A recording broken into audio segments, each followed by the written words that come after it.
$1,000,000,000 کریپتو سپاه در بریتانیا بوده، در یک شرکتی که اینا اجازه میدادن بریتانیایی‌ها سپاه با این غلطی دلش میخواد بکنه. بعد وزارت خزانه داری آمریکا اعتماد نکرده به دولت انگلیس که بگه آقا برو اینا رو بگی، خودش رأساً رفته اینا رو توقیف کرده.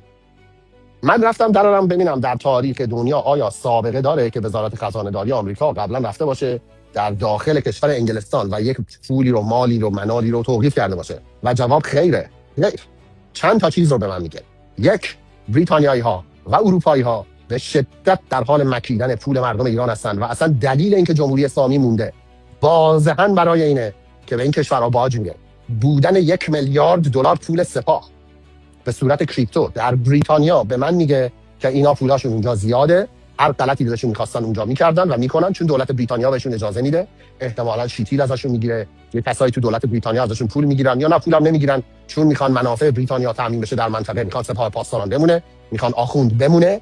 و در مرحله بعدی الان بیشتر مثلا معنی پیدا میکنه این دعوای بین آقای ترامپ و کیر استارمر نخست وزیر بریتانیا، و اینکه الان کیر استارمر میگه ما در این جنگ خودمون رو قاطی نمی‌کنیم و اینا. ما الان میفهمیم بله نمی‌کنید چون سود داره، چون سپاه بهتون تلکه میده، سپاه بهتون پول میده. $1,000,000,000 پول سپاه توی یه شرکت بوده تو لندن و بعد آمریکایی‌ها ریختن توقیفش کردن چون به شما اعتماد ندارن. اگر شما یه خورده قانون بدونید، قانون‌های مالی بدونید، در آمریکا یا در اروپا میدونید یکی از ساده‌ترین راه‌های پولشویی در جهان رفتن به بریتانیا است.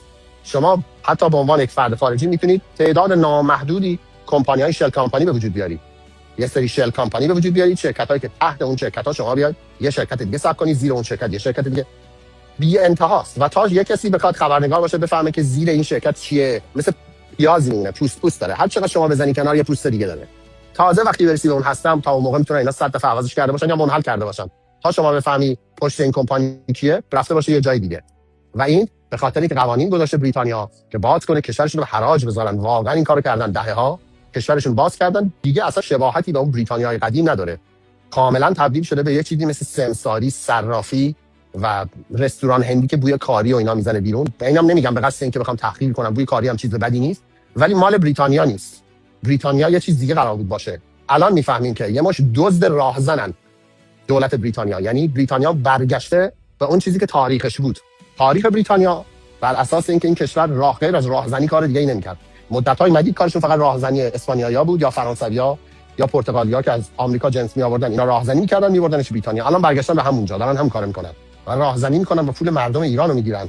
این $1,000,000,000 که اونجا الان پیدا شده این رو به من میگه که چجوری کشورهای اروپایی پشت جمهوری اسلامی